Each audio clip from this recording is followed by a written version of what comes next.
What's up, XRP family? Thank you guys for joining the video for today. We have something very interesting going on here. Let's take a look. Johnny Deaton saying, I agree 100%. If there was ever a utility token, it is LBC. How many professional traders or retail investors were speculating on the price action of LBC? Does it equal 10th or 100th of ETH, XRP, ADA, etc.? So here we have some interesting thing going on, guys. We have Library saying many are calling yesterday a victory for Library, but we haven't won yet. It doesn't matter if the judge says LBC is not a security if third parties exchanges are still too terrified of the SEC to work with it. That's the real test. Now they 100% are proving a point here, guys. Because even if the judge says this, it doesn't mean that they're in the clear, right? And what we really are waiting for here is the legal framework. And that legal framework is literally coming, guys. And it's because of XRP and Ripple, as well as Library. As you can see, they also fought in a lawsuit, they lost, and now the judge said something. So it's interesting what is going on, but we need that legal framework. Because if that legal framework is not there, it's also happening with XRP. That there is still a portion of institutions, guys, and we're talking about large institutions that are waiting for that clarity and legal framework so that they can step into this market, so that they can step into buying digital assets. They will not touch any crypto asset, especially not if there is no regulation, especially in the USA, which has still the biggest economy of the world, right? So it is very important what is happening here. This is what we're waiting for, and it's happening under our noses. Now here you can see $9,589 to one crypto. This was just added to the debt clock. I wonder which crypto was worth $9,589 in 2013. You guessed it, Ripple XRP was released in 2013. Lol, the price of XRP was set in 2013. Now we're saying this because of 589. It is just a coincidence, guys. Again, you can see these things are literally there. These are signs, right? 589. Just think about this, right? This was set in 2013. You cannot guess this, guys. It's not coincidence. There has to be some kind of reason why they put that there. And as well as our idea of XRP price being suppressed. Because of course that's true, guys. It cannot be under the dollar for so long without suppression. It's not possible. This token has tremendous utility, guys. 100,000% belongs in the top 3 of coins actually, and it still didn't pass its all-time high. Think about that for a moment. Ripple continues buying back XRP for ODL. Once most of the secondary markets is brought up for ODL use, the price goes. Now this is the main goal, guys. This is the main goal, and the main goal is to actually reach that 100 or 90% of XRP being used in ODL. In 2022, they reached 60%. Now they want to go to that 90% rank, 80% rank, which is tremendous, right? But then we still wait for that legal framework, guys, again. And that's the lawsuit. Once the lawsuit is over, that's actually a trigger point. And it doesn't mean that when we get an announcement that it will instantly moon or shoot up. No, it can be before, it can happen after, of course. But once that legal framework is there, there is a very big chance things will move very fast, guys, because then the large institutions will start really digging into this technology, guys. Deloitte created a cross-border payments app that combines XRP plus XLM. Now you can see, guys, these are things being set up for the future. The future is here. Project Ubin, SGD on distributed ledger. Look at all the banks involved. They use XRP and XLM. You can go to the link and watch this yourself. Look at this. One of Deloitte's most notable prototypes is the cross-border payments application. The prototype integrates Ripple and Stellar blockchain platforms to enable a person-to-person transactions across geographies. So again, guys, see, there is proof. You can see that the future is there, right? It's happening. The ISO 222 is a scam, folks. Really blow my mind, bro. Like, how?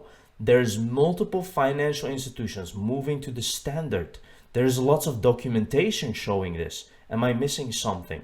No, you're not missing something. See, people are just stupid. Again, there is literally documentation of the BIS, the IMF, so many that we can name out there, guys, that are proving this point, that we're moving to this standard, and not by any coincidence is Ripple among them. This is, again, people are just stupid and they don't want to accept reality, what is going to happen, because they still look at price. Price is not the reflection of the utility. We can clearly see that in the crypto market, guys. Prices shoot up of coins that have zero utility. So what does that show you? That shows you that this market is not moving on utility yet.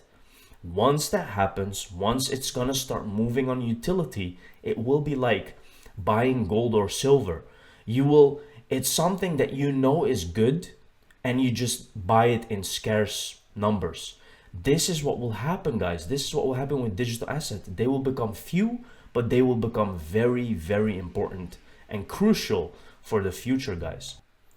So here we have a very interesting video, guys. Well, look who happened to show up and ask what is needed to be considered a bank. Ripple. Regulators, if it walks like a bank, smells like a bank, it's probably a bank. Let's take a look. Hi, my name is Ryan Zagon. I'm from a company called Ripple. We use blockchain and virtual currency as a way to connect fiat currency more efficiently. It's a product for financial institutions. So it's an enterprise use case. We're using digital currency as an FX tool as opposed to a currency itself. As new enterprise use cases for DLT and digital currency emerge, how do we balance policy to allow these new use cases to take root while also capturing risk we see in the market today? That's a great question. Who wants to take a bite of that? Go ahead. I think there are certain principles that need to be upheld when doing regulation. Is that the same risk, same treatment? We have to really slice down what you're trying to do with technology and identify what is the underlying financial transaction you want to do. And if there is already a regulatory treatment, it has to be the same. Just because it's done differently through technology, that, at least from my own point of view, does not justify to give it preferential or adversarial treatment. I think it has to be a level playing field, and we as regulators, we have to be, as we say, technology neutral. Neutral, okay. No, it's sort of like saying that, okay, if you look like a bank, if you smell like a bank, if you walk like a bank, then you're a bank, regardless of what you think yourself. Yeah. And that's exactly what Augustine says. Yeah. Of course, that gets into Governor Patel, go ahead. No, I would just go a step forward and say that if some of these things enhance the interconnectedness with utility institutions, then in fact regulatory grains of sand may actually have to be enhanced. But that would be done regardless of technology. But if technology does bring that about. Wow, amazing, guys. So if technology brings that utility, there needs to be some kind of framework within it so that it can prosper and innovate. That's what this guy is actually saying at the last point. And the other guy who says it smells like a bank, it's probably a bank. Well, in some way it's true, right? Ripple is kind of a bank in a way, which you can see in a new world, in a new type of era which is coming, because you can see clearly they hold a lot of Ripple themselves. So they have the technology, the underlying technology, and it is a bit like a bank if you actually think about that, right? So it's not wrong what this guy was saying. And here we can see last, guys, what does 2023 have in store for CBDCs, NFTs, and crypto? Now here you can clearly see, guys, global CBDC pilot programs. They didn't have that as a focus on 2022, for example, it was more like regulation and stuff, but it was not global CBDC pilot program. So here you can see that they're really focusing on bringing CBDCs globally, guys, because they have reached that they have reached those plateaus with all the banks and all the institutions that want this to happen. So very clearly, guys, Ripple XRP is one of the few cryptocurrencies out there with utility, and we have shown you enough proof of this, guys. So don't ask stupid questions, just understand and do research, guys, because this is truly groundbreaking. Thank you very much for watching this video. See you in the next one. Cheers.